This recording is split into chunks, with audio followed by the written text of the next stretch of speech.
بھائی آپ میں جتنی ہمت ہے، جتنی سکت ہے، آپ اخلاص کے ساتھ اللہ کے بندوں کی خدمت کر دیجئے، اللہ تعالیٰ قبول فرمائے گا اور اس کے صدقے آپ کی مشکلیں آسان ہو جائیں گی۔ کہ حضرت علی کرم اللہ وجہ نے فرمایا تھا کہ مصیبت کا مقابلہ صدقہ و خیرات سے کرو۔ آپ اللہ کے بندوں کی خدمت کی جتنی بھی آپ میں سکت ہے،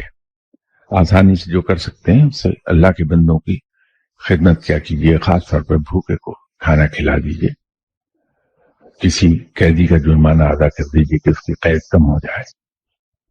کسی مقروض کا قرض ادا کر دیجیے۔ اللہ کو یہ 3 چیزیں بہت پسند ہیں، اللہ تعالیٰ اس کے صدقے انشاءاللہ آپ پر کرم کر دے گا اور